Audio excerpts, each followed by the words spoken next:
Bienvenue tout le monde et merci d'être avec nous pour la première de nos 5 séances du GCOR Lab sur le développement durable. Mon nom est Thérèse, coordinatrice de la coalition des religieux GCOR, qui est une organisation qui rassemble beaucoup d'ONG avec des congrégations masculines, féminines et d'autres collaborateurs dans la mission pour travailler pour les droits humains et la justice, pour donc travailler pour la paix, la justice, l'intégrité de la création dans ces forums à niveau international et de haut niveau qui nous donnent les Nations Unies. Dans ces laboratoires, on aura une session chaque jour pour les objectifs du développement durable qui ont été choisis comme une priorité pour les forums politiques au niveau du développement durable. Donc, on va commencer aujourd'hui avec l'objectif numéro 3, que c'est la bonne santé et le bien-être pour tous. Nous avons avec nous aujourd'hui un panel qui sont de délégués, quelques-uns qui sont avec nous à distance. Ils vont partager avec nous leurs réponses à leur propre et révision dans leur pays et dans quelques pays. Ils répondent aussi aux rapports présentés par leur gouvernement.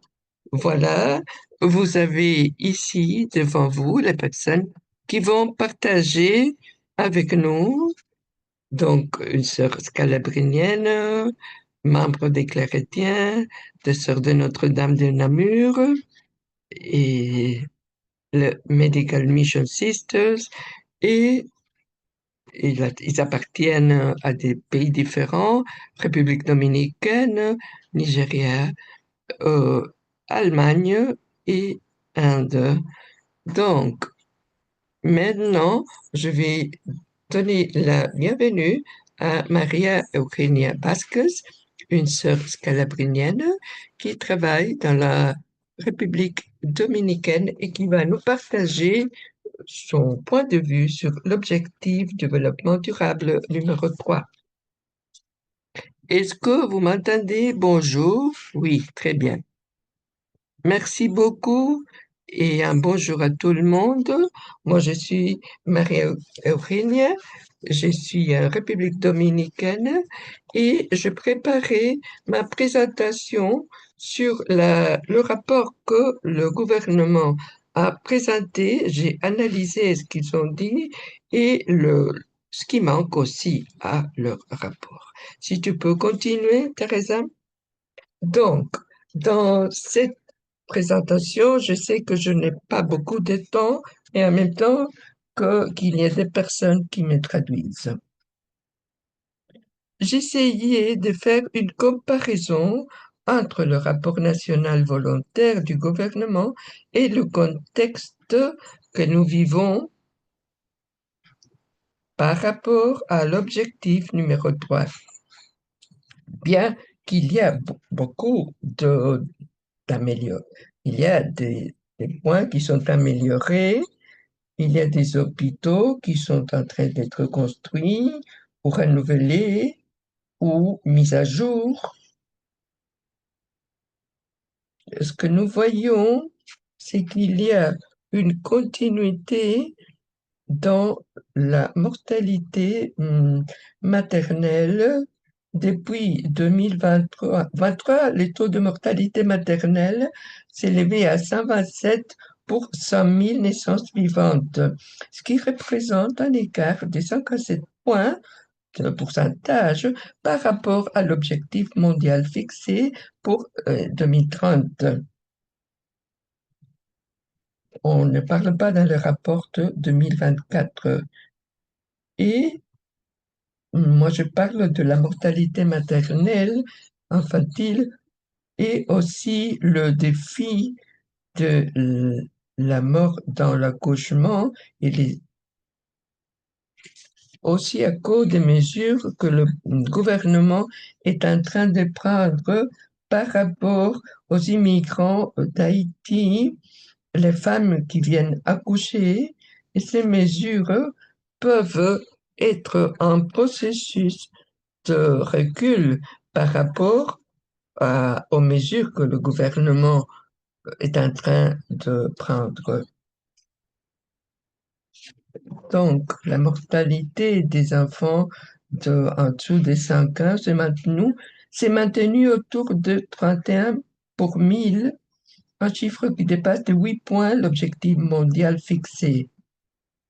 Aussi, la lutte contre les maladies transmissibles, même s'il y a beaucoup de programmes et des organisations civiles pour lutter contre les maladies transmissibles, sida, etc., le gouvernement américain a pris des mesures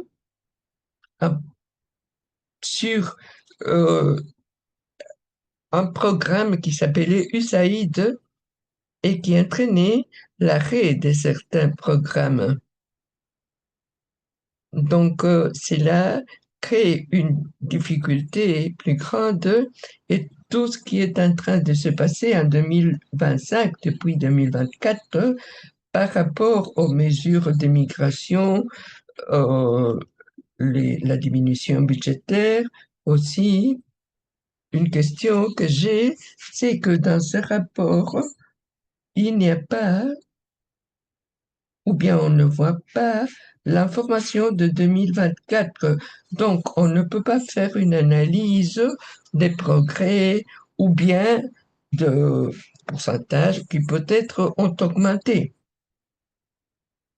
Et il y a une attention à la santé sexuelle et reproductive pour ce qui concerne les anticonceptives, mais on n'a pas pris en considération les femmes haïtiennes qui sont victimes de violences de genre, les trafics de ce genre de femmes qui viennent d'Haïti,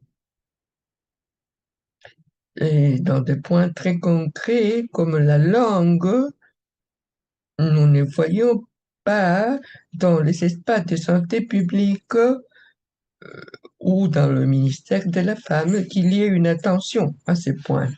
Bien qu'il y ait des programmes pour l'éradication des maladies sexuellement transmissibles, ces programmes sont financés par des organisations de la société civile et internationale comme les agences des Nations Unies ou religieuses comme la pastorale maternelle et néonatale et de la mobilité humaine qui dépendent d'un financement externe et qui ont été impactés, qui ont souffert la politique des États-Unis. Dans le contexte actuel, les mesures de migration, surtout dans les hôpitaux, où il y a un contrôle de migration dans les hôpitaux, les personnes, mm, même mm, il y a euh, une discrimination et cela crée des conséquences dans la mortalité, les pandémies, etc. Où il n'y a pas de vaccin, vous pouvez continuer s'il vous plaît. Et par rapport aux dépenses publiques, qui c'est l'une des informations que le gouvernement offre dans son rapport. Il justifie les mesures prises dans les hôpitaux et la discrimination par rapport aux migrants. Ils disent que l'État et voudrait et a une stratégie nationale de développement des 4,5 du produit interne brut. Ils n'ont jamais dépassé le 2%. Teresa, si tu peux continuer.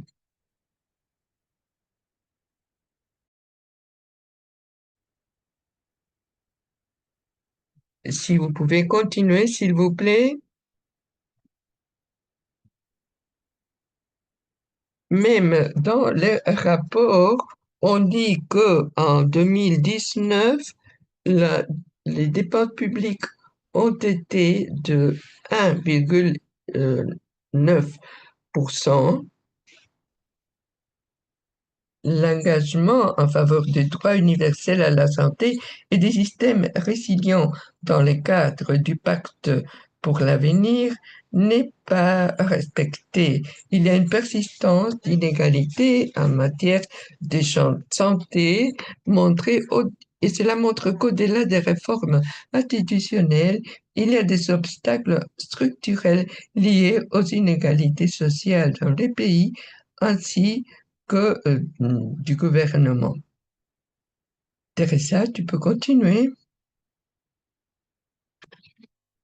Je voulais souligner la militarisation des hôpitaux, spécialement les maternités, l'absence d'un suivi prénatal, entre autres, par peur de la déportation. Parfois, les médecins doivent agir comme des agents migratoires et ils doivent parfois nier l'attention aux malades s'ils n'ont pas un document. Ce sont des politiques qui ne garantissent l'accès à la santé, en particulier pour les populations extrêmement vulnérables, migrants, femmes, mineurs. Et les médecins doivent jouer un rôle d'agent migratoire. Continue, s'il vous plaît. Ici, on peut voir des statistiques sur l'attention aux femmes haïtiennes enceintes qui n'est pas exactement comme le gouvernement l'a représenté. Tu peux continuer, Teresa. La déportation des femmes enceintes et allaitantes identifiées dans les hôpitaux publics est un acte d'inhumanité absolue, une violence qui crie vengeance et qui a suscité la condamnation tant d'une grande partie de la population que des organisations internationales l'ONU et les Vatican.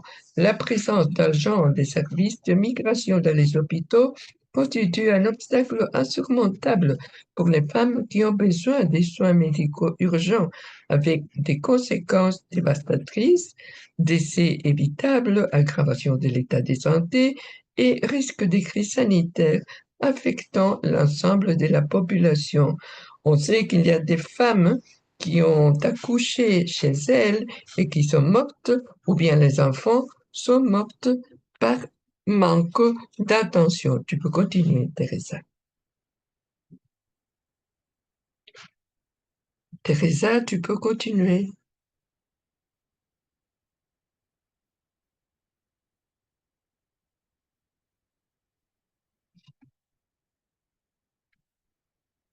Est-ce que tu peux continuer, s'il te plaît? Les dépenses publiques de santé en République dominicaine pour 2023 s'élevaient à 2,7%, les deuxièmes plus faibles après Guatemala, selon des études réalisées par le Wilford Institute. Selon la loi 1.12 sur la stratégie nationale de développement, les 4,5 du produit interne brut devrait être consacré à la santé. Mais en 2024, l'investissement n'a pas dépassé le 2%. Actuellement, l'assurance de santé a une crise financière énorme. Ça, c'est l'assurance nationale que la plupart d'habitants de République dominicaine et les habitants peuvent avoir.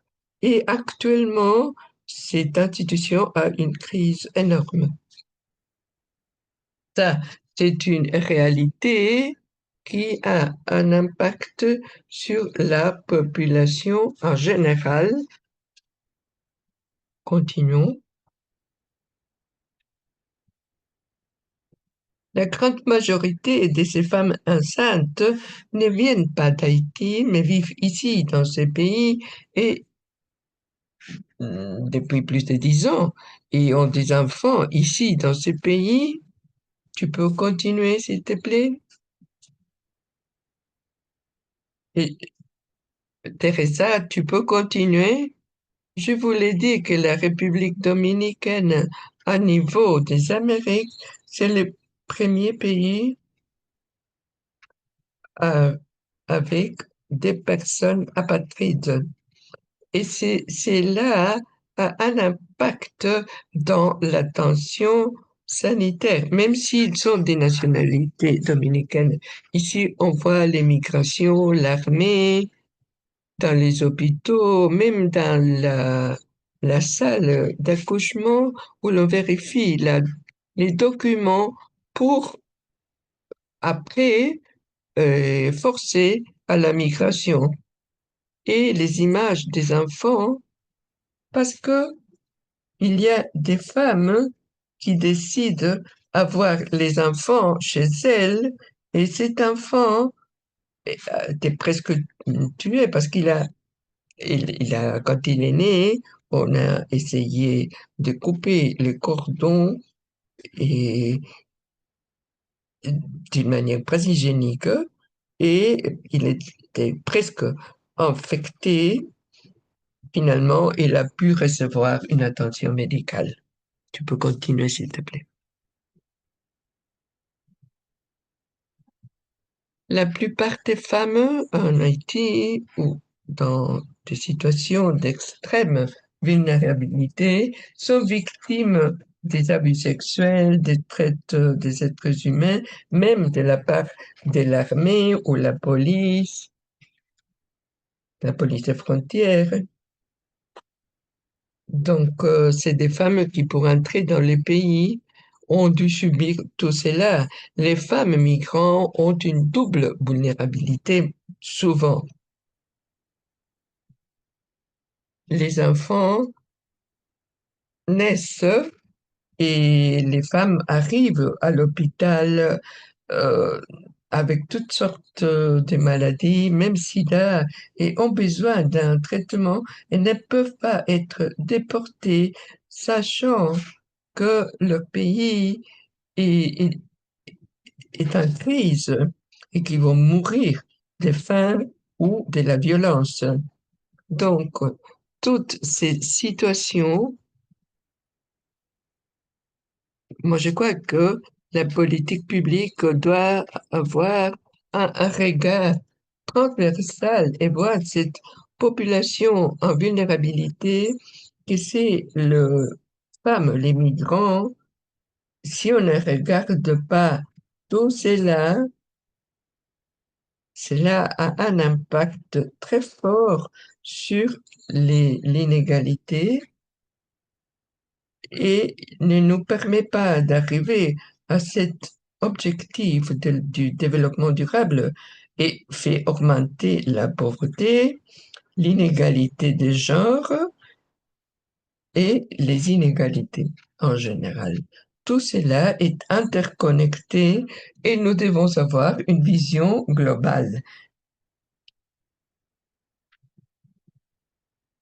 Et tu peux continuer. Ici, on a une maman qui a accouché chez elle et tout s'est bien passé. mais l'enfant n'aura pas de documents. Et ça, c'est un autre sujet, puisque la maman n'a pas, ne l'a pas régularisé. Cela augmente la situation des apatrides, de pauvreté, des inégalités. C'est des choses que les gouvernements devraient considérer. Nous sommes de nouveau à, à l'époque du peuple en exil, en exode, comme en Égypte. Donc, nous faisons des ateliers pour des femmes leaders des communautés pour prévenir la mort des femmes qui essayent d'accoucher chez elles. Merci beaucoup.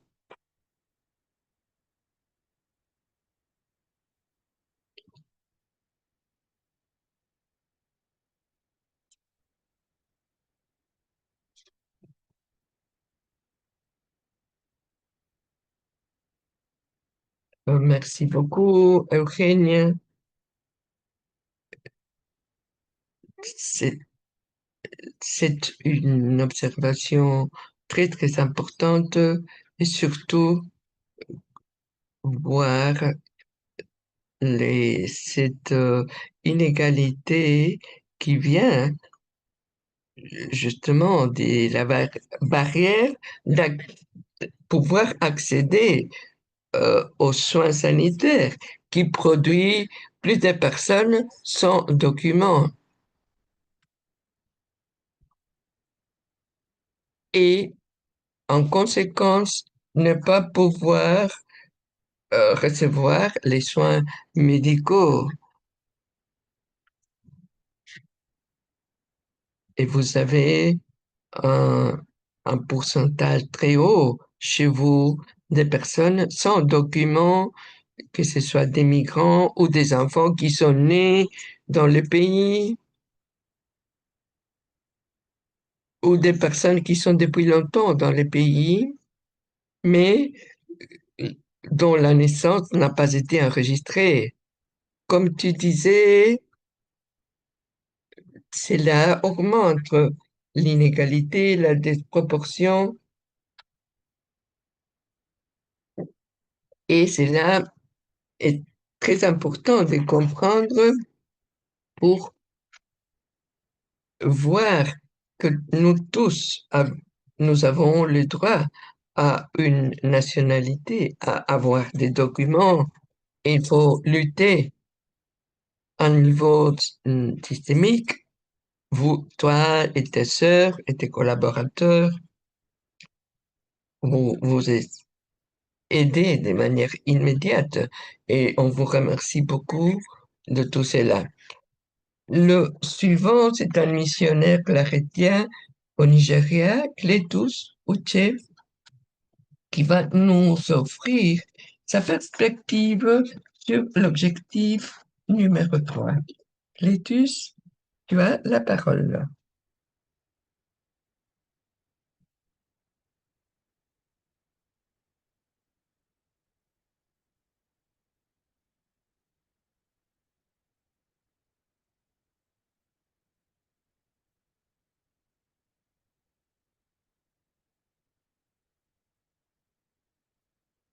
Et on dirait qu'on a perdu Cletus.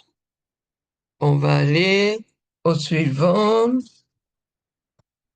Maintenant, on a une équipe de deux sœurs de Notre-Dame de Namur, aussi du Nigeria, Rita Ezekwiem et Julie Mokidi, qui vont nous partager leur expérience et analyse de l'objectif du développement durable numéro 3.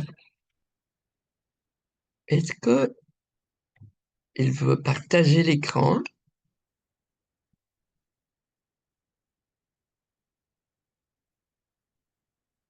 Voilà, voilà, oui.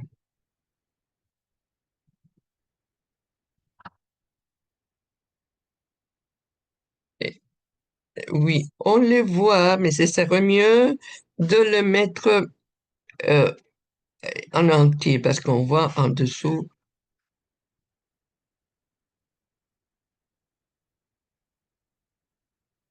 Alors, tu voudrais voir et de le mettre simplement en présentation pour voir l'écran.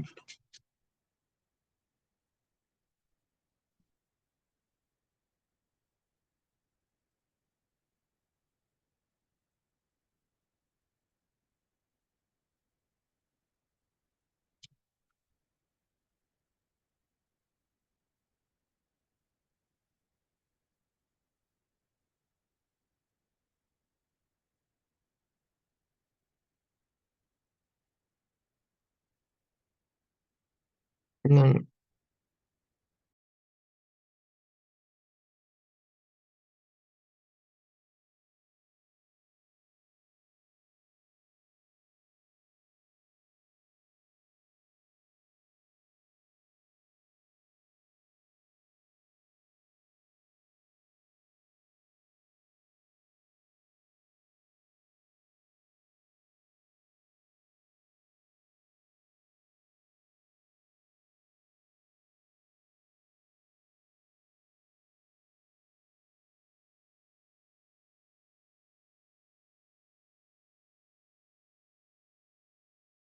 Bonjour à tout le monde.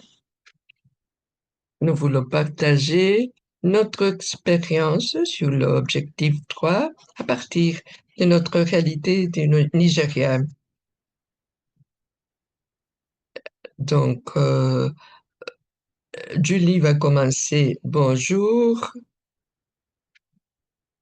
à tout le monde. Je suis Julie Mokidi de Sœurs de Notre-Dame.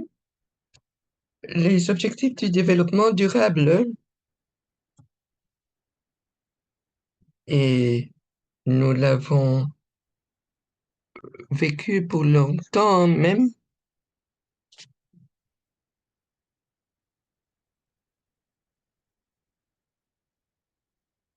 par l'établissement des hôpitaux. Si tu peux aller à la diapositive numéro 3. En 1804, Julie Billard et François Blin ont fondé le Sœur de Notre-Dame et l'objectif était d'éduquer les enfants pauvres, mais avec l'évolution, ils ont commencé à travailler dans d'autres domaines comme le soin des santé. Continuez, s'il vous plaît.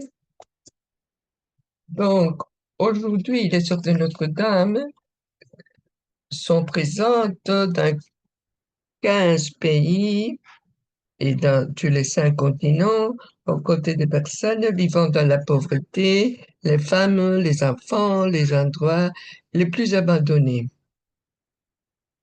à travers ces 4 ministères. Donc, comment les sœurs sont allées au Nigeria? Une sœur, Josephine Murray, d'Angleterre, a été invitée en 1962 à se rendre à Kaduna pour donner une série de conférences aux évêques du Nord sur le thème des nouvelles techniques et méthodologies catéchétiques de l'Église. Donc, son travail était impressionnant et 3 religieuses en bonne santé et pleines d'entrain ont été invitées au Nigeria. Donc, les premières activités de Sœurs de Notre-Dame au Nigeria étaient l'enseignement et le travail social.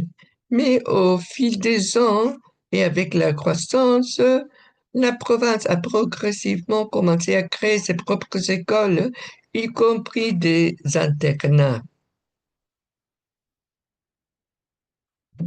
Mais donc, et ensuite, on a créé le premier centre médical en 2009 et ça, c'est en connexion avec l'objectif numéro 3, qui est de garantir une vie saine et promouvoir le bien-être. Et, et on a commencé à aller dans les villages pour parler aux gens qui n'avaient pas accès aux soins de santé. C'était comme des cliniques mobiles.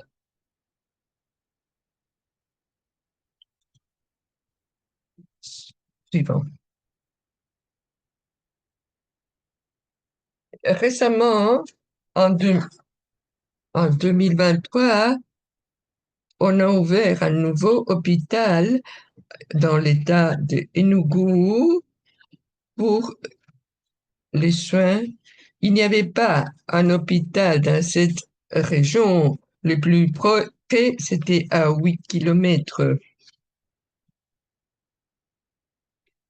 Et c'était pour accueillir beaucoup de situations allant du paludisme.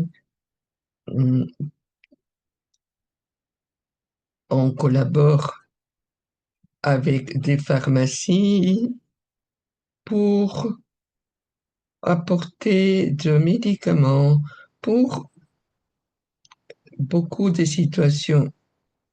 Actuellement, il y a beaucoup un problème avec les médicaments et des faux médicaments. Ma mère était malade et elle a été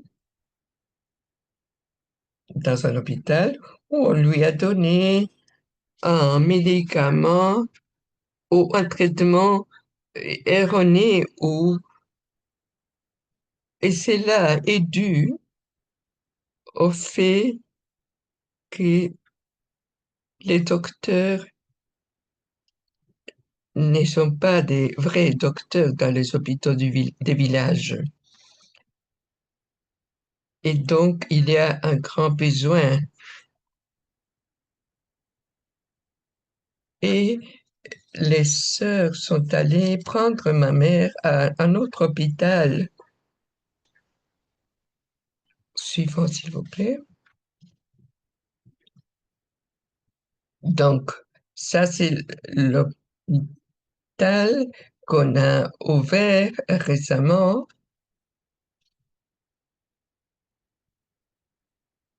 Voilà,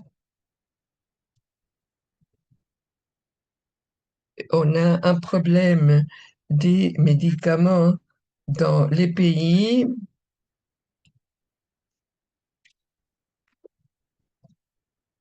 Donc, les sœurs ont créé cela pas seulement pour offrir des médicaments, mais aussi pour pratiquer des interventions chirurgicales euh, telles que césarienne, myomectomie, parce que les bons docteurs émigrent dans d'autres pays.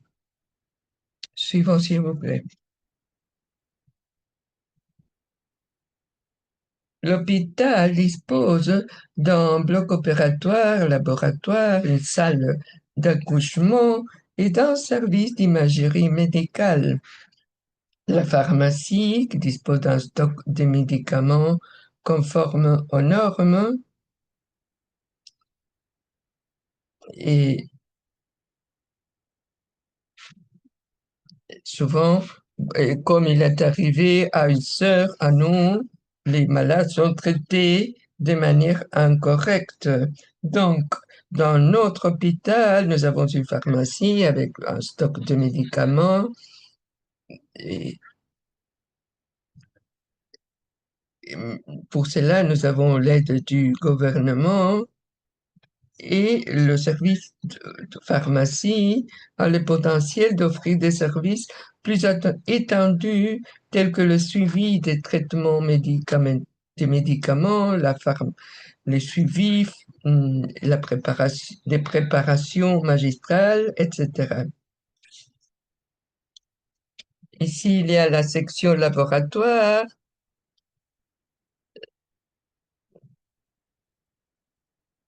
et nous voulons vivre clairement que nous vivons et que nous sommes là pour le pauvre. Ça, Ça, c'est quelques étudiants, un écolier avec une infirmière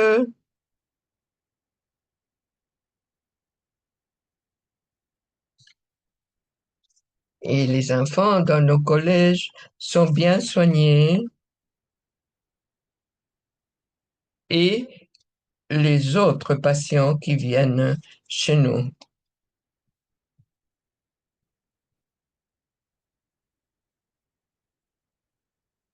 Suivant, s'il vous plaît. Ça, c'est la section pharmacie, une partie, et nous sommes très, très fiers de pouvoir offrir des traitements corrects à nos patients. Là, c'est les patients qui attendent de recevoir leurs médicaments, ce qui n'est- ce qui n'arrive pas souvent dans d'autres cliniques. La plupart de pauvres ne peuvent pas aller dans des hôpitaux, dans les villes, et pour les pauvres, ils ne peuvent pas, n'ont même pas l'argent pour accéder à des hôpitaux dans les villes. Suivant, s'il vous plaît.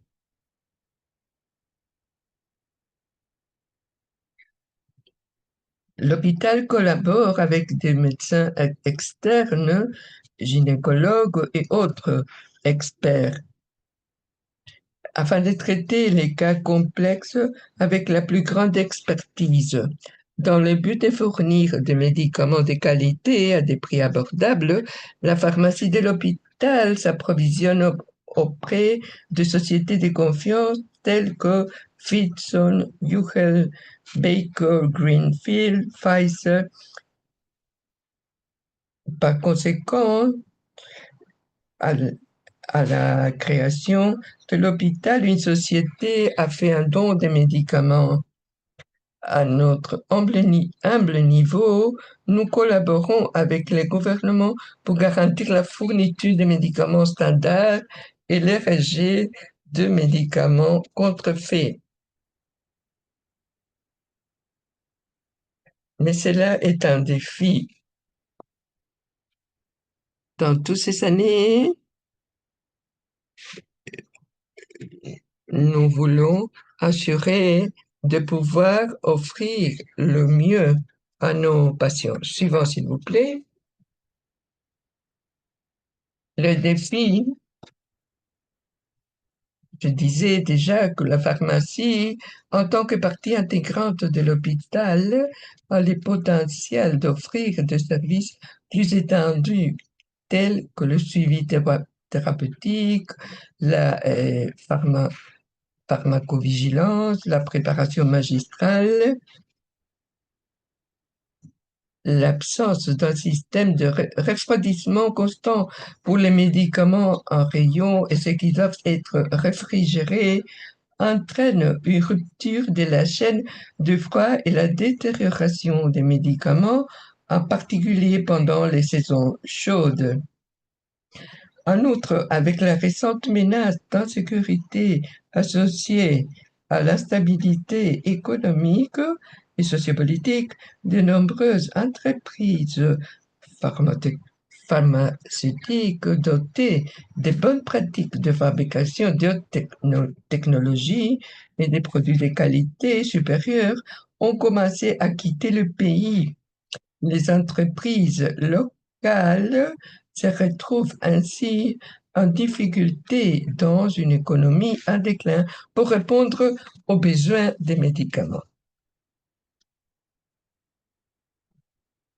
Les vides créés par cette situation a ouvert la voie à la prolifération des médicaments contrefaits contre lesquels la NAFTAC lutte aujourd'hui conformément à l'héritage laissé par la regrettée pharmacienne Dora Agunili. Parmi les défis qui en découlent, on peut citer la flambée des prix de médicaments qui rend presque irréalisable notre rêve de fournir des médicaments de la meilleure qualité. D'autres exemples similaires abondent et pourtant certains malades pauvres ont besoin d'être traités avec ces médicaments. Par exemple, le cocodamol, un médicament utilisé pour soulager la douleur, était de 8 000 nairas janvier dernier et en juin, son prix est passé à 18 000 nairas et actuellement, il coûte 23 000 nairas. Et il y a d'autres exemples. Et il est publiquement connu que l'accès à des soins de santé de qualité pour les pauvres dans les pays est aujourd'hui devenu plus coûteux que l'or. Il y a beaucoup de médicaments faux ou contrefaits.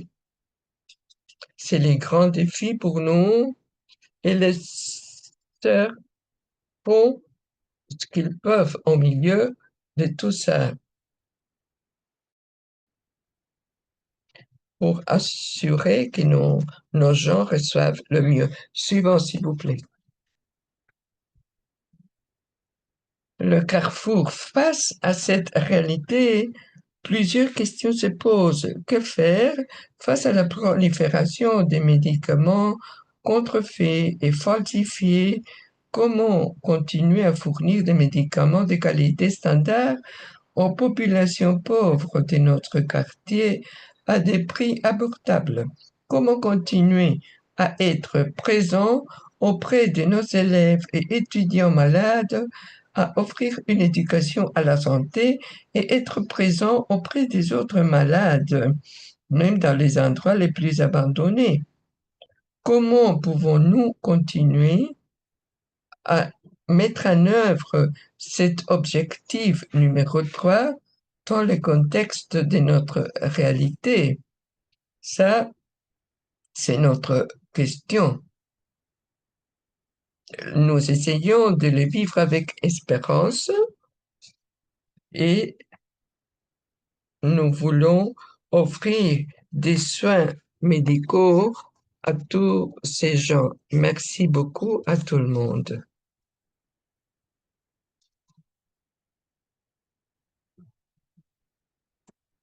Merci beaucoup, Julie Ritter. Je sais que c'est l'une des choses dont on ne parle pas trop. On pense beaucoup aux établissements, aux hôpitaux, le personnel, et vous en avez parlé de cela, mais il est très important ce dont tu as parlé, cette lutte contre, donc pour pouvoir offrir des médicaments qui soient sûrs et qui ne soient, qui ne soient pas contrefaits. Et cela, de nouveau, nous fait penser aux besoins de, d'une lutte systémique parce que c'est des défis, oui, d'infrastructures, d'arrangements économiques. Tu nous parlais aussi de la chaîne du froid pour prendre soin de ces médicaments. Tu as parlé du fait qu'il y a des compagnies qui quittent le pays par des questions économiques, ce qui fait plus difficile avoir des médicaments. Et comment, cela montre comment il est impossible faire face à tout cela seulement avec la bonne volonté et même avec les qualités, les capacités des sœurs, mais qu'il faut le support à un niveau systémique et des collaborations entre les organisations et les gouvernements pour que tout cela soit possible. Donc, merci pour illustrer cette situation. Et maintenant, nous allons continuer avec Nigeria parce que on a des nouveaux Clétus, un missionnaire claridien. La parole est à toi. Merci. J'ai eu quelques problèmes techniques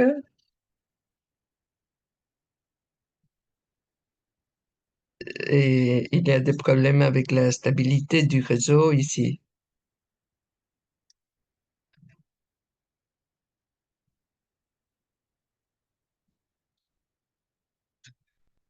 En octobre 2024, le bureau de conseiller spécial du président pour les objectifs du développement durable, en collaboration avec le programme des Nations Unies pour le développement, a convoqué une réunion consultive des parties prenantes nationales afin d'examiner. Il demande d'avoir la présentation. Et voilà, voilà, il voudrait avoir la présentation. Je savais pas c'est les quoi. C'est celui-ci.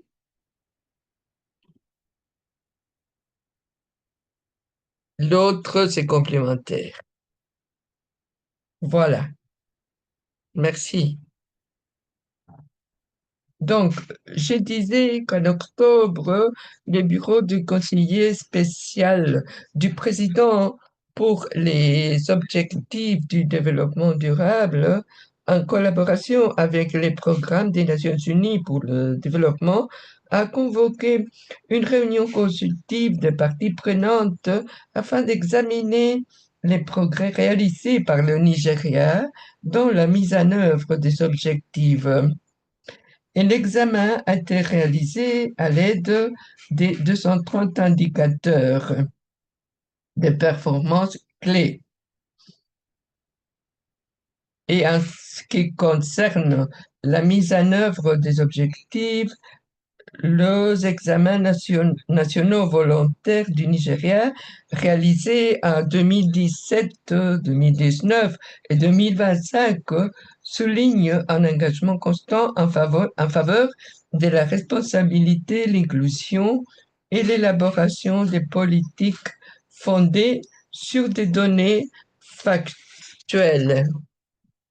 Donc, l'initiative du PHCUOR menée par le NPHCDA vise à organiser collectivement les opérations des centres de santé primaires afin de promouvoir une prestation de services efficace et efficiente.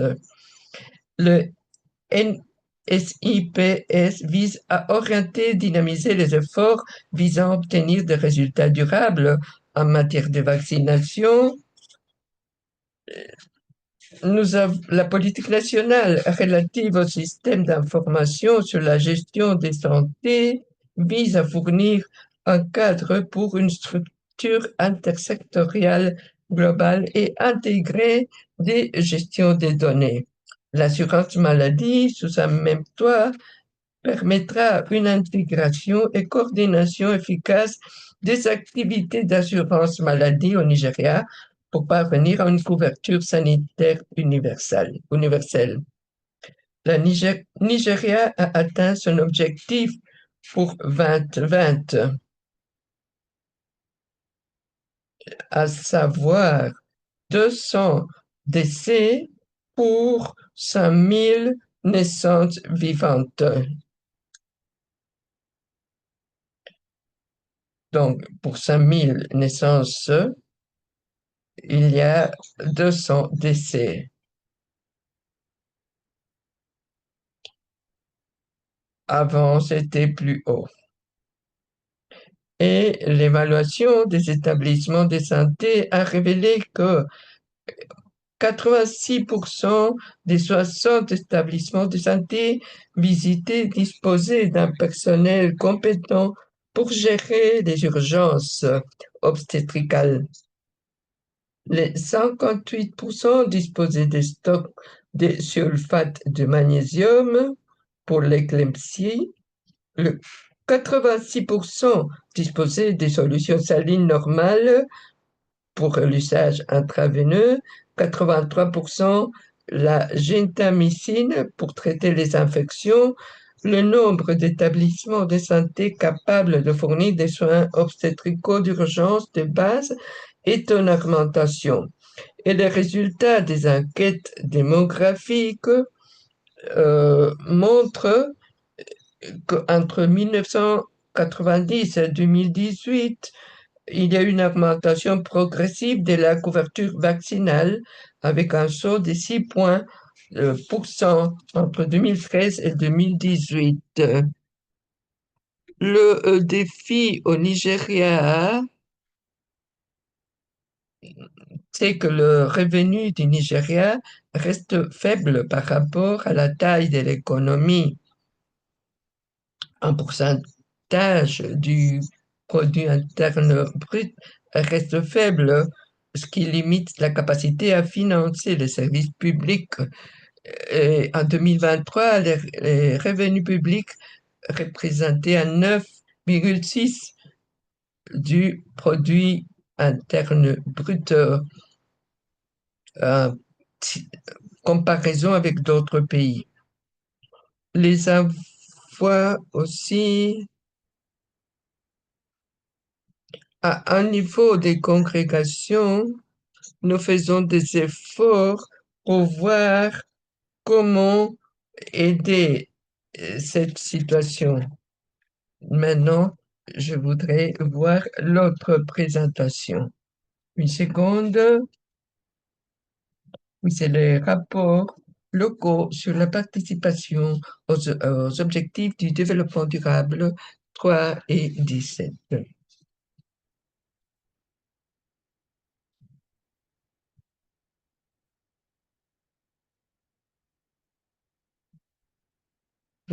Voilà.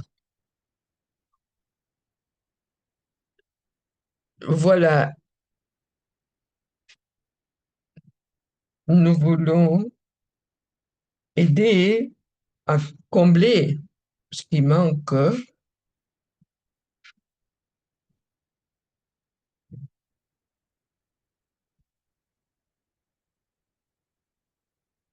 Nous organisons des programmes de soins médicaux dans 4 communautés de l'État d'Imo,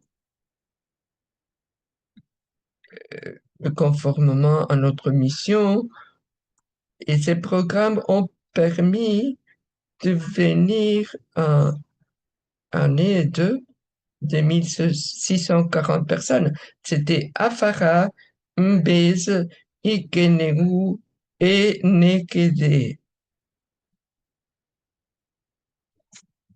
Et aussi au sud.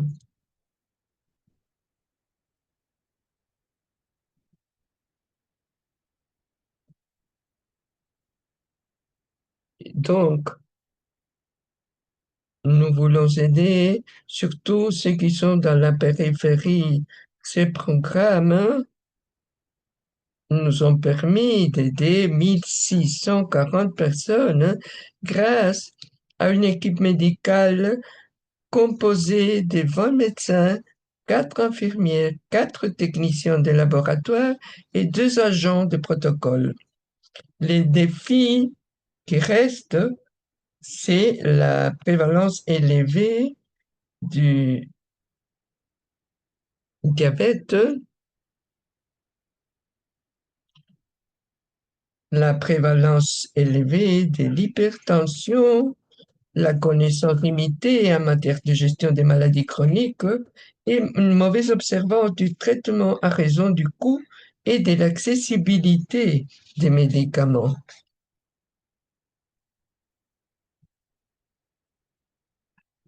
Nous offrons aussi des services de santé,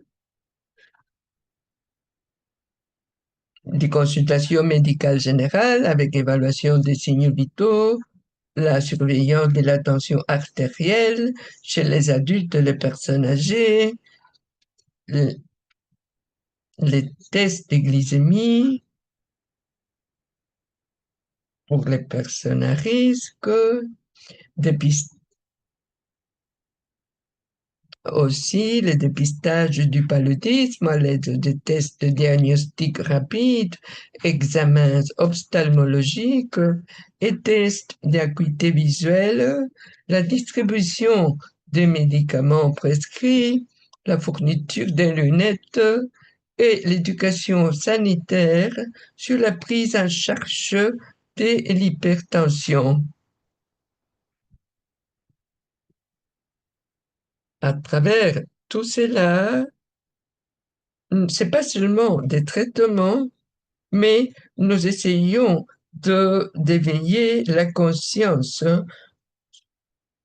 sur ces problèmes de santé.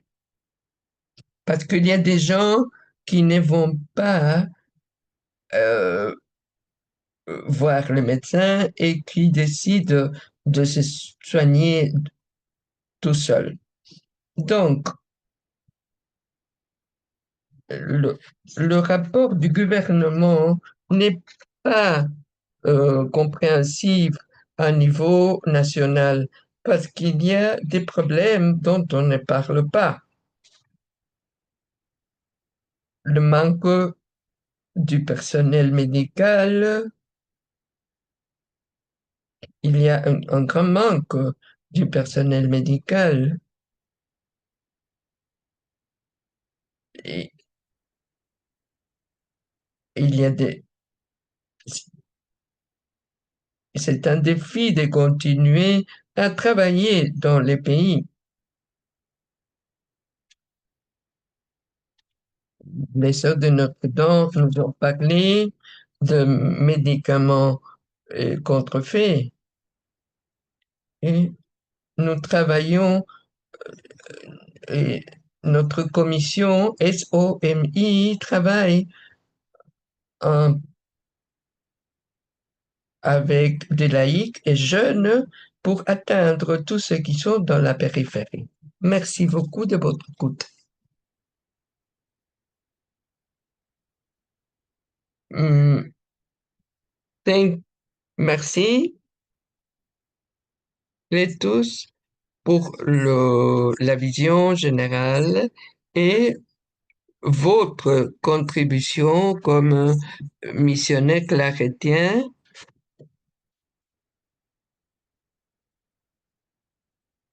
Il y a toute une diversité de services médicaux qui sont offerts par vous,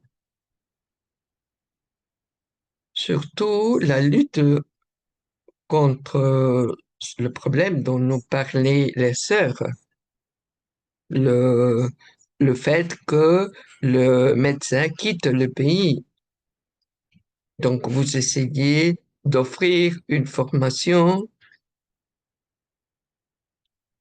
pour qu'il y ait une présence à long terme professionnelle. Et cela, c'est une contribution vitale avec tous les autres services que vous offrez. Et aussi des défis structurels, les problèmes structurels qui doivent être abordés dans les structures. Tu nous parlais de maladies chroniques et cela pose la question de quelles sont les causes de ces maladies. Est-ce que c'est peut-être la nutrition? Vous, donc, votre travail et aussi les données que vous êtes en train de recueillir sont vitales, sont vitaux. Merci. Maintenant, on reste avec les Clarétiens, mais dans un autre pays complètement. On va écouter Nilam Tcheki C'est un autre chrétien, originairement d'Inde, mais actuellement missionnaire en Allemagne, et qui va nous présenter la réalité de l'objectif 3 en Allemagne. Bonjour, bonsoir, je suis Nilan d'Inde, actuellement en Allemagne. Je vais parler de l'objectif 3 sur la santé et bien-être, et ensuite l'objectif 5. L'objectif 3 porte sur la bonne santé et la promotion du bien-être pour tous à tout âge. La stratégie allemande pour le développement durable, adoptée pour la première fois en 2002, constitue la base de la politique allemande en matière de développement durable. Depuis 2016, cette stratégie allemande est alignée sur l'agenda 2030 et ses 17 objectifs du développement durable et sert ainsi de plan national pour la mise en œuvre de l'agenda. La version actuelle mise à jour de la stratégie allemande de développement durable, adoptée par le Conseil fédéral en janvier 2025, poursuit une approche systémique de la politique de développement durable. L'Allemagne a défini 6 domaines de transformation intégrés et 5 euh, niveaux ou leviers qui tiennent compte des liens et des interrelations entre les secteurs. Afin de promouvoir une orientation active et ciblée des processus de transformation, des équipes de transformation, TT, sous la forme de projets interministériels, ont été mises en place pour les domaines de transformation et le levier de responsabilité internationale et coopération, avec la participation des différents acteurs sociaux. Les travaux de ces équipes ont notamment donné lieu à 7 rapports de transformation. Ces rapports ont été adoptés par le Conseil fédéral et ont alimenté le processus de mise à jour de la stratégie allemande de développement durable. L'engagement d'Allemagne comprend également des mesures visant à mettre en œuvre les objectifs pour la décennie des Nations Unies, conformément aux 4 domaines d'action identifiés par l'Organisation mondiale de la santé, mesures visant à promouvoir un environnement favorable aux personnes âgées, à lutter contre la solitude et à garantir la fourniture de soins et un soutien de qualité. Cet objectif en Allemagne est directement lié à l'assurance maladie, qu'elle soit publique ou privée. La couverture d'assurance maladie comprend les diagnostics, la consultation d'un médecin, les examens médicaux, les interventions et les médicaments, les soins et la rééducation. À mon avis, le concept de bien-être n'est pas couvert par l'assurance maladie. La pénurie du personnel de santé. L'Allemagne a un besoin important et croissant d'infirmiers. Les estimations actuelles indiquent une pénurie d'au moins 150 000 infirmiers. Selon les projections, ces chiffres pourraient atteindre 300 000 d'ici 2029. Cette pénurie est due au vieillissement de la population et à la demande croissante de services de santé. Les gouvernements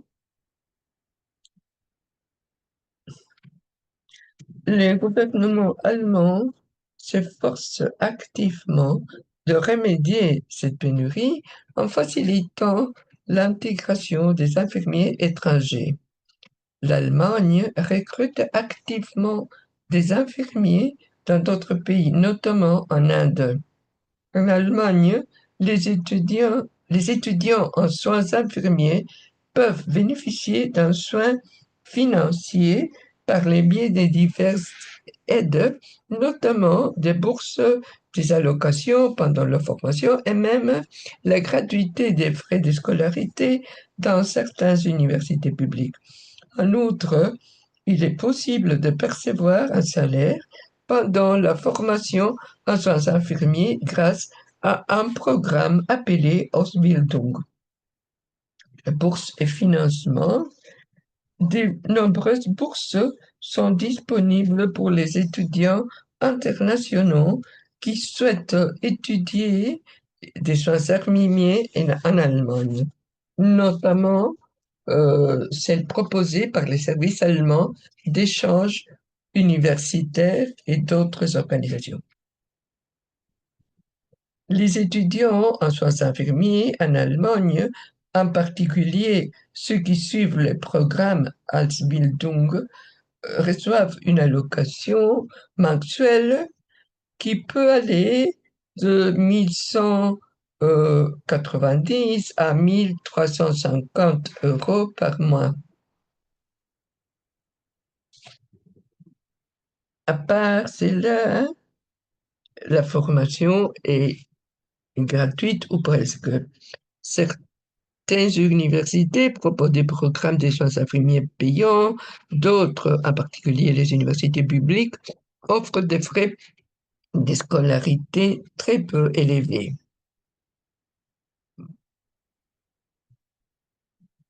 En Allemagne, le taux de mortalité maternelle est de 4% entre 2019 et 2025 et cette proportion est stable, ce pourcentage est stable.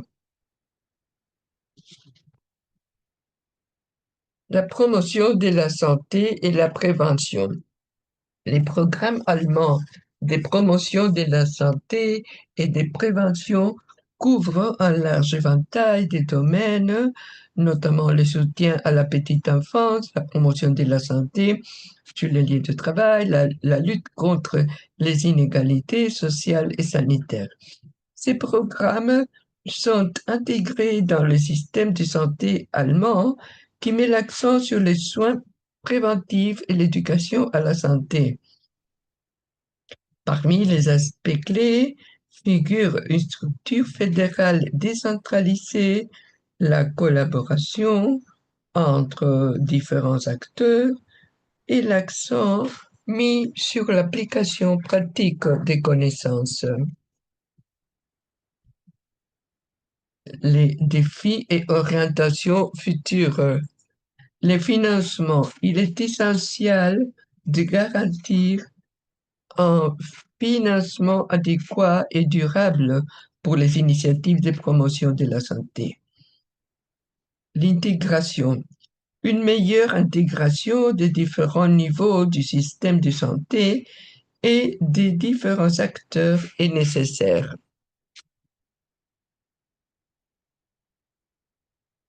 L'adoption des technologies numériques dans le domaine de la santé. Il est important de maximiser le potentiel des outils numériques pour la promotion de la santé tout en s'attaquant aux obstacles potentiels à leur adoption. La santé et le bien-être affectés pour les sans-abri.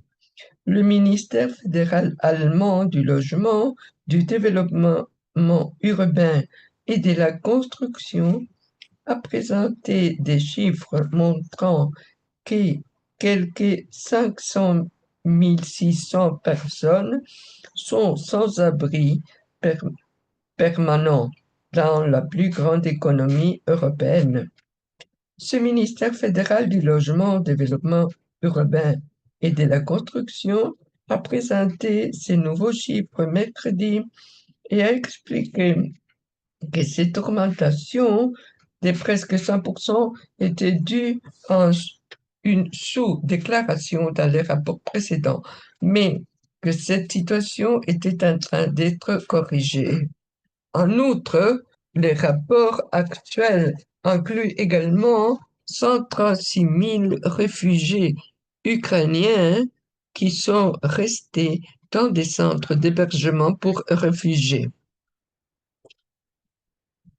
Maintenant, je voudrais parler de l'objectif 5, que c'est l'égalité entre les genres, les sexes. Euh, L'Allemagne a fait des progrès en matière d'égalité des sexes, mais des défis subsistent.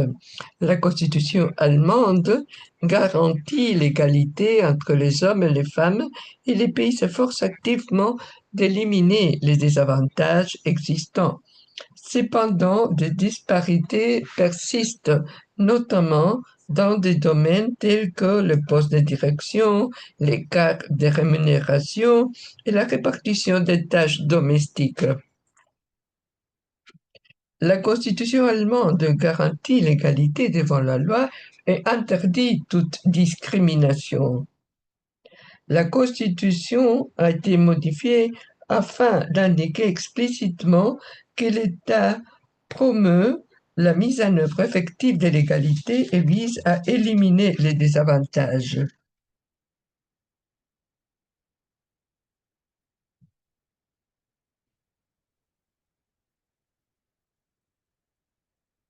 Euh, Il y a le congé de maternité dont peuvent disposer soit le père ou la mère. Donc il n'existe pas un congé de paternité différent. Cependant, les pères ont le droit de prendre un congé parental selon les mêmes règles générales que les mères. Ce congé parental peut être pris à tout moment jusqu'au troisième anniversaire de l'enfant, voire plus tard dans certaines circonstances. Donc l'Allemagne est à la traîne en matière d'égalité des sexes dans les le travail. Une façon de mesurer l'égalité des sexes consiste à compter le nombre de femmes occupant des postes de direction dans les entreprises. Bien qu'il s'agisse d'une mesure imparfaite, car elle ne tient pas compte de toutes les femmes présentes sur le marché du travail, cette idée a fait son chemin. Selon un rapport Foundation Albright, une organisation suédo-allemande a établi que les femmes en 2025 représentaient les 19% des équipes de direction et 37% des conseils d'administration des 160 grandes entreprises cotées en bourse en Allemagne. Donc, les PDG dans les entreprises, c'est 4,4 hommes et 95,6 les hommes. Président du conseil d'administration, 6,3 les femmes, 93,7 les hommes. Membres de l'équipe de direction exécutive, 19,7 les femmes, 80,3 les hommes. Membres du conseil d'administration, 37,4 les femmes, 62,6 les hommes. Et je voudrais vous dire, parler de l'écart salarial entre les sexes. Les femmes gagnant en moyenne moins que les hommes. Plus précisément, les femmes en Allemagne gagnent 18% de moins que leurs homologues masculins. Cela s'est traduit par un salaire horaire moyen de 24,36 pour les hommes et de 20,05 pour les femmes. L'écart varie selon les secteurs et les industries, et certains secteurs, comme la construction et l'ingénierie, étant davantage dominés par les hommes, tandis que d'autres, comme les soins de santé et les services sociaux, comptent une proportion plus élevée des femmes. Dans l'ensemble, l'Allemagne dispose d'un cadre juridique et politique solide en matière d'égalité des sexes, mais les attitudes de la société et les stéréotypes continuent de poser des défis. Des efforts sont déployés pour réduire l'écart salarial, accroître la représentation des femmes et promouvoir l'équilibre entre la vie professionnelle et la vie privée. Il est également essentiel de combler les lacunes en matière de données sur les genres pour garantir la mise en œuvre efficace des politiques. Voilà, c'est ce que je voulais partager sur l'objectif 3 et 5. Merci beaucoup. Merci, Neil. Très intéressant d'écouter d'une certaine manière. Il peut avoir des défis semblables à d'autres régions. Par exemple, au Nigeria, on parlait du fait que les médecins et les infirmières émigraient. Ici, on voit que l'Allemagne cherche à attirer des infirmières surtout. Et donc, on voit comment, à niveau international, on pourrait aider. Et je voulais aussi souligner un autre aspect, comme le, le manque d'adresse, justement, est une difficulté pour avoir des soins médicaux en Allemagne, sur la base des statistiques, parce qu'il y a des personnes qui n'ont pas de d'adresse et dans ces groupes, la plus grande partie sont des personnes qui ont dû migrer. Donc, il y a des défis que, qui sont en rapport les uns avec les autres. Aussi, le, l'inégalité de genre aussi. Et on voit que même en Allemagne, il y a une différence, même dans un pays justement qui peut être reconnu, qui est comme un leader en Europe, mais on voit que même avec des éléments positifs dans sa politique, on voit qu'il y a beaucoup à faire pour cette inégalité. Donc, merci beaucoup de toutes ces observations. Et finalement, aujourd'hui, on va écouter la sœur Babita Kumari, qui elle est une sœur missionnaire médicale de l'Inde et qui va nous partager ses observations, expériences sur l'objectif 3. Bonjour à tous à New York,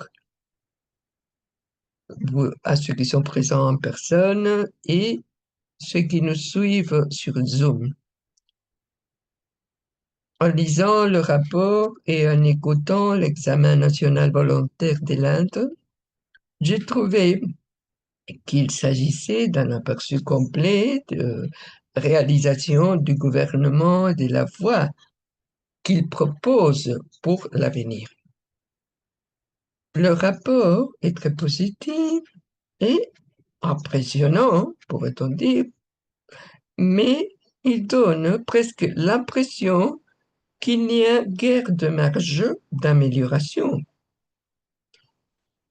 Bien qu'il ne mentionne pas le défi que représente la pénurie du personnel de santé, et les tons généraux suggèrent que la plupart des problèmes ont été résolus. Les rubriques telles que l'approche sociétale, la localisation des objectifs de développement durable, le renforcement des soins de santé, etc., etc., dressent un tableau impressionnant des progrès accomplis. Et c'est vrai,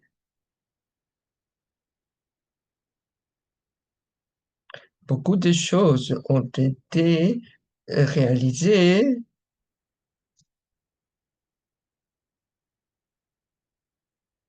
Beaucoup de ces améliorations ont bénéficié aux riches, à la population riche, alors qu'il y a toute la population pauvre qui a une difficulté pour l'accès à des soins de santé de qualité.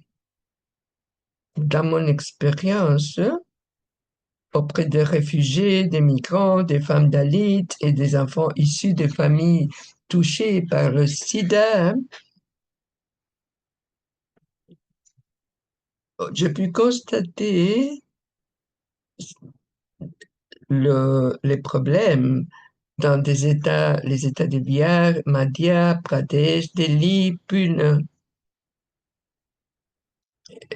tout en reconnaissant les caractères des progrès de l'examen national volontaire et en reconnaissant les efforts louables tels que l'extension du programme de vaccination et l'augmentation du taux d'accouchement dans les établissements de santé, tant en milieu rural qu'urbain, qui ont entraîné une baisse de la mortalité infantile et néonatale, la réalité sur le terrain est beaucoup plus nuancée.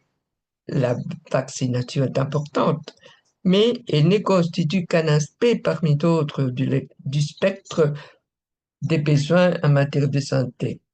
Les repas nutritifs fournis dans les centres Angawi sont une bonne initiative,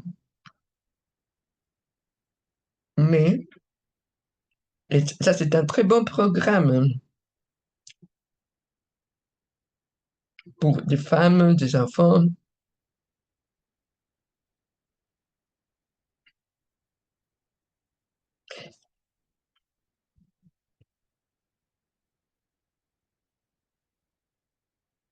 mais en raison de la corruption généralisée et de la mauvaise gestion du programme, de nombreux centres ne fonctionnent pas efficacement.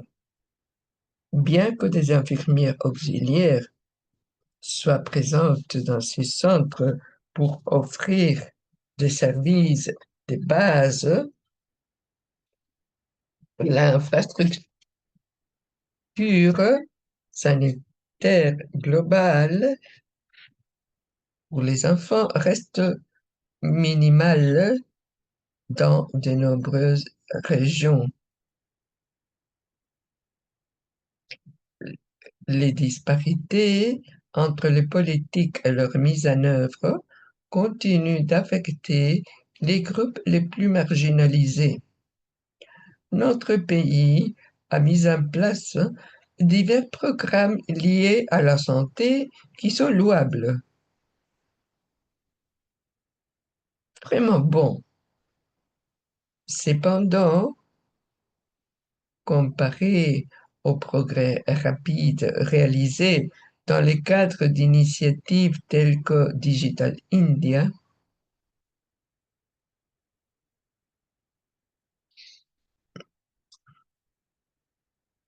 ces programmes semblent insuffisants et dépassés car ils ne répondent qu'aux besoins les plus fondamentaux et les plus anciens.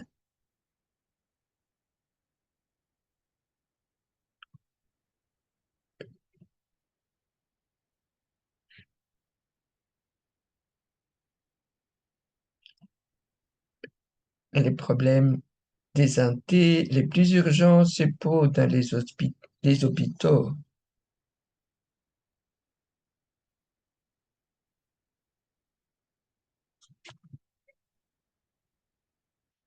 Nous sommes contents que le gouvernement a essayé d'offrir un congé de maternité pour les hommes, pour les femmes et pour les hommes.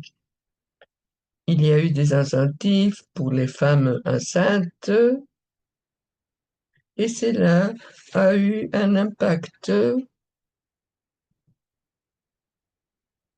qui a beaucoup aidé.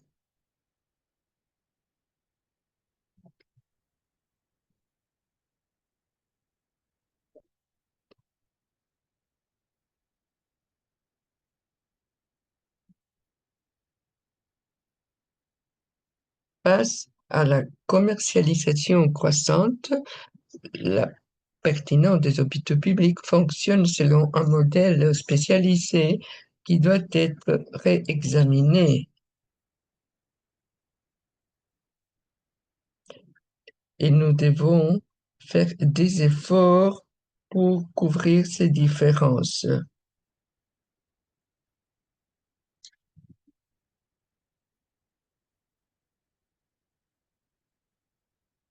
Bien que les chiffres officiels indiquent une réduction de 80% des maladies sexuellement transmissibles entre 2021 et 2026, beaucoup dépendent encore de pharmacies privées en raison de problèmes d'approvisionnement dans les établissements publics. Il y a beaucoup de différences entre les docteurs et les infirmières. Il nous manque des professionnels et il manque l'accès à des médicaments essentiels. L'infrastructure est très bonne, mais l'infrastructure dans des zones rurales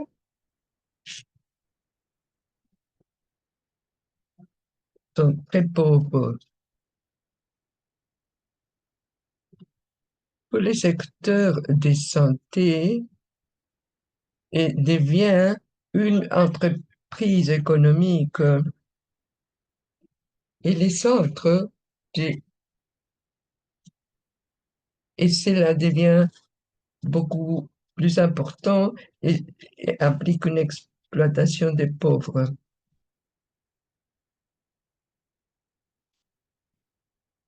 La- L'aide aux enfants, c'est un élément qui n'est pas considéré.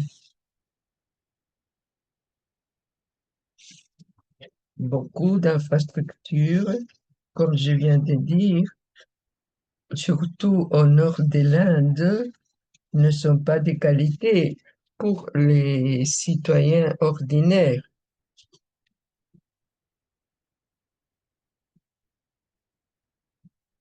C'est quelque chose qu'il faut penser. Comment peuvent les enfants ou les personnes, comment peuvent-elles être saines lorsque notre planète n'est pas saine? Il est urgent de promouvoir la conscience environnementale comme un élément central de la santé publique. Face à la commercialisation croissante, la pertinence des hôpitaux publics selon un modèle des spécialités doit être réexaminée.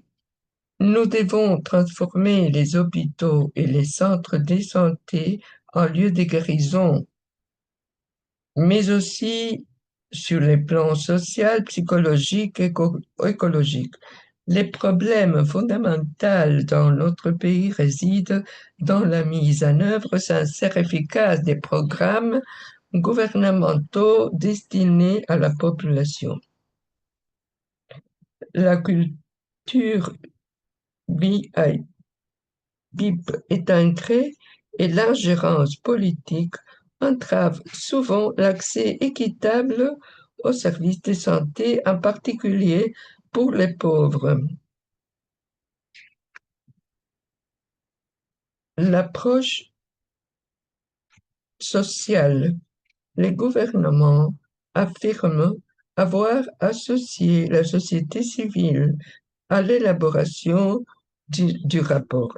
Cependant, les groupes de la société civile qui remettent en question les politiques, en particulier celles qui touchent les pauvres, afin de garantir une véritable représentation de la base et un développement équitable, ne sont jamais acceptés par le gouvernement. À moins que le gouvernement ne soit ouvert aux critiques, l'approche de la société reste non écoutée. Le fonctionnement sur le terrain reste une préoccupation majeure pour les citoyens ordinaires. L'Inde,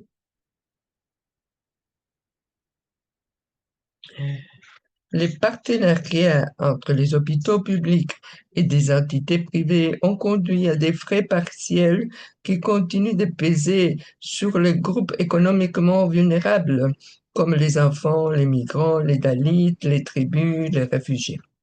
Des véritables partenariats doivent donner la priorité à l'accès et à l'abordabilité pour les personnes marginalisées.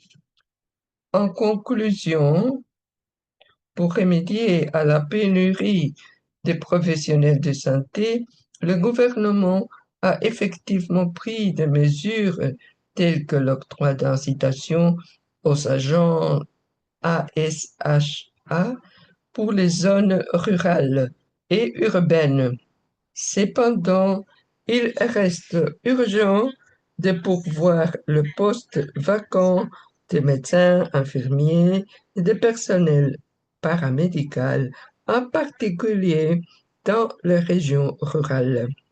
Les programmes gouvernementaux doivent être contrôlés et mis en œuvre de manière significative sur le terrain et non pas simplement à des fins d'enregistrement ou de collecte de données. Trop souvent, les efforts sont déployés dans le seul but d'établir des rapports plutôt que d'avoir un impact réel. Il est essentiel que le gouvernement engage activement la société civile, en particulier ceux qui travaillent directement dans les villages reculés et tiennent sérieusement compte de leur point de vue afin d'améliorer la prestation de services. Si l'accent mis sur les données est louable, il ne doit pas occulter l'importance de la mise en œuvre au quotidien. Les gouvernements doivent rester ouverts aux suggestions, aux évaluations constructives et au retour d'expérience afin de garantir des progrès réels. Il reste difficile mais essentiel de responsabiliser les autorités, qu'ils agissent de fonctionnaires, dirigeants locaux ou de décideurs. En tant que nation, nous devons commencer à regarder au-delà des murs des hôpitaux. La santé ne se limite pas aux espaces cliniques, elle est profondément liée aux conditions de vie, à l'équité et à la dignité. Si toutes les institutions de santé fonctionnaient comme le prévoit le rapport du gouvernement, la société civile saluerait et soutiendrait sans réserve ces efforts. Merci. Merci, sœur Babita. C'est une vision large que d'une certaine manière, synthétise tout ce qu'on a vu aujourd'hui, parce qu'on est beaucoup de communautés et on essaye d'offrir des professionnels, des infrastructures, et nous partageons des objectifs sur les papiers. Mais à partir de notre perspective, dans des communautés, et par exemple dans les régions rurales, euh, ne reçoivent pas beaucoup de toutes- tous ces éléments dont on parle dans le rapport. Surtout ceux qui n'ont pas l'accès aux moyens informatiques, numériques, pour des communautés avec des besoins spéciaux comme handicapés ou d'autres formes de discrimination sociale. Donc, nous voulons faire ce travail de rendre réel ce qui est écrit dans l'objectif du développement durable et aussi dans beaucoup de rapports, comme envoyé pour l'Inde, mais qui ne devient pas réel pour beaucoup de communautés. Nous devons continuer à essayer d'illuminer ces aspects, ces régions, ces réalités. Tu as dit, l'idée est là, le programme est là, mais souvent ne rejoint pas ceux qui en ont les besoins. Donc, nous devons regarder justement comment ce qui est écrit arrive à, à ces quelques communautés comme les migrants, les handicapés, etc. Et que tout cela soit notre priorité et n'est pas rester dans les améliorations qui nous montrent le rapport. Donc, merci beaucoup à tous de vos contributions dans le secteur de la santé où vous travaillez directement. Essayons de rendre l'objectif 3 une réalité. Et merci aussi de prendre le temps de quitter pour un moment votre travail et analyser les structures, les défis, en regardant tous les aspects comme l'environnement, la migration, tout cela qui est interconnecté. Et merci de le partager avec nous pour que nous puissions apprendre et transformer les structures pour des structures plus justes. Donc, je vais vous inviter à nous joindre dans notre deuxième session demain qui sera sur, aujourd'hui on a parlé du 3, la bonne santé, demain ce sera les 5 qui est l'égalité de genre et autonomiser la femme et les jeunes filles. Donc, demain, on aura d'autres membres de notre communauté globale qui vont nous offrir leur contribution sur cet objectif. Merci à tous d'être ici. Merci à nos interprètes et on se voit demain. Thank you. Thank you, Teresa, for the energy you Okay, have thank you. all this while. Thank you. And thank you, co-presenters. Gracias, Teresa. Gracias a todos los que